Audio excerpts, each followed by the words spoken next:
I just want to say one thing in terms of this day. I think right now you can just start to kind of shift a little bit to thinking about where we are right now and making this more than just a day, a fun time that you had in New York City. Part of what we want to do here was Susan's going to come up and talk about wonderful funding opportunities from SPSSI, and she's also going to talk a little bit about collaboration and how you do collaboration. Hi, this has just been a fabulous day, and thank you for taking time out for coming here. We've looked forward to meeting you for quite a while. And it's a first, and it proves that SPSSI, who's turning 75 in 2011, is still a young organization and still trying new things. And what I'd like to talk about, and it'll include, I think, everything that everybody hopes I talk about, but I also want to talk about the role of an organization in your professional life, because I think that that's really, really important. And we don't just go into the world as professionals individually, but we go into the professional world collectively. And I think today is a perfect example of how being together and working together and thinking together can lead to great things. It's a wonderful organization because it's member-led. We have the central office to help move us along. They speed our way. But in my year as president, there were 36 committees. I actually counted at one point and said, whoa, coordinating is really exciting. And on those 36 committees, 250 members were serving. And these committees change membership either every year or every 2 or 3 years. So there's this wonderful kind of flow of fresh ideas. If you're going to have a kind of a, tidal metaphor in your mind or something like that, where new people are coming in and doing things and other people are moving on to other things. And I think it's what gives our society tremendous freshness. And it also means we need people to do things. And so everybody is welcome to get involved. And I'll talk about how you can do that. These 36 committees, some of them address social issues, but many of them address society membership issues. They give awards and grants. They're on publications committees.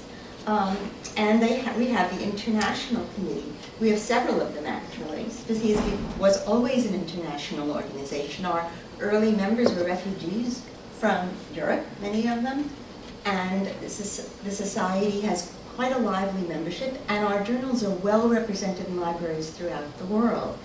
So to be a SPSSI member is to be part of a small but international community. Okay, and in addition to that, SPSSI is a policy organization. If you go to our website, over our years, since 1937, we started doing policy statements, and they're quite wonderful. We collected them a few years ago.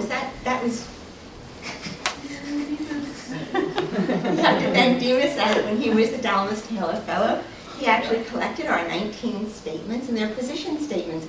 And when we read them, we were like, we're not embarrassed by any of them. Because times change. I think the first one was on graphology, right? Which is handwriting. If you have an opportunity, I would say go take a look at that. You'll be proud of the organization. Yes, and they're very easy to spot. If I hadn't turned this off, they're right on the SPSSI website under policy. You put position statements, and you can read them all, and it's not even that many pages. Our most recent ones are on the death penalty and interrogation and torture, so very timely issues.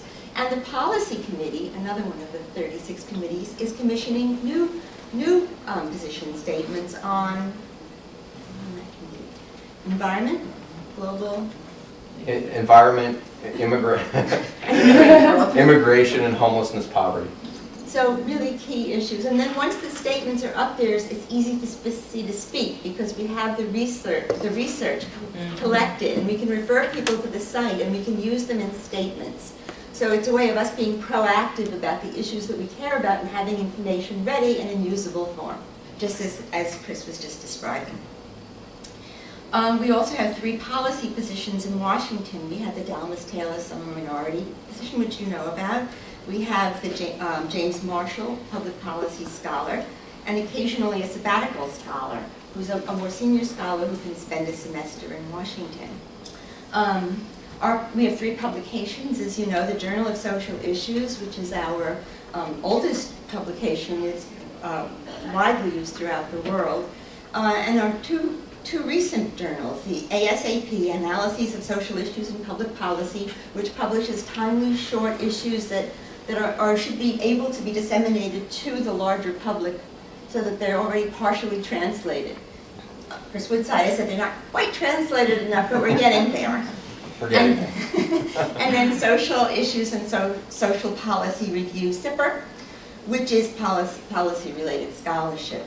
So we're working in many, many ways in policy. And I've been delighted to be the liaison from the SPSSI Council to the UN Committee, so I know what they're doing, and they just met yesterday.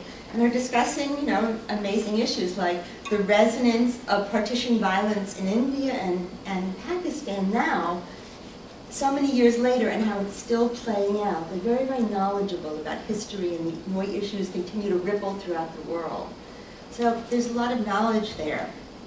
And they've been doing that work for 21 years as a committee, not as individuals. And so we're very, very well accepted at the UN and influential in a kind of a collaborative way, the kind of way I'm suggesting you be part of SPSSI, which is that you work with other people to get things done, that each one contributes to that process.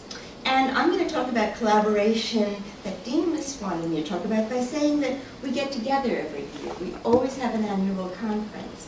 Last year we had a fabulous conference in Toronto on partnering on social issues for social change, so I care deeply about collaboration. And this year we'll have our standalone meeting in New Orleans in June on caretaking and caregiving. Is it both? Caretaking? And giving, yeah. And caregiving. That's what I thought. And as well as a meeting at the APA in August. I recommend people join SPSSI when you're professionally young. There are benefits throughout your career for doing that. You're building relationships, and you're building a sense of connection to an organization that can help you get done the things that you think are important to get done. And the longer you're in an organization, the stronger your voice becomes because you know more people in the organization, and you have more ways of influencing the organization. So there's a kind of a getting and there's a kind of a giving, and I think it's both. It's great to do both.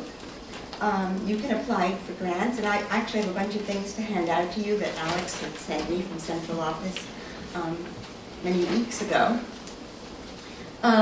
That you can apply, and I'll tell you what they are as I hand them out, but you can apply for grants. You can request committee assignments. There's a graduate students committee, but there are many committees. Do 6 minutes of research on the web, and you'll see what all the committees are and about SPSSI. And if there's one that really interests you, you can write the committee chair and the president, CC one of them, and you say, this is what I'd really like to do, and if there's an opening, may I join? And I was always delighted to get those notes. So that's something that you can do. And the website is itself very useful. All our awards are listed. It's always kept up to date by the central office. So it's a great resource. Okay.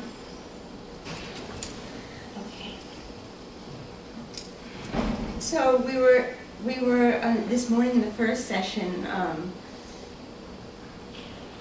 we were charged with solving the problems that we're passionate about solving. And the problems that you're passionate about solving are the next generation of problems. So we really want you to bring those issues to SPSSI. They're the issues that I think you need to educate the next generation about what's important to you now, and that we can all work on it together with this kind of multi-generationality that I think is so rich, that we work across the generations as opposed to isolating people in narrow age cohorts. The history that we heard so beautifully this morning, that Kay and that AJ and that James were talking about in terms of their personal history, is also part of SPSSI's history. And I feel like it sort of runs through my veins the way my biological ancestors do. Mort Deutsch was my professor, Kurt Lewin was his. These are early founders, and these ideas are the ideas that I think. So it couldn't be more integrated into the spirit. And there are many traditions within SPSSI, not just the Lewinian tradition. So we really want the traditions that you'll bring to the society.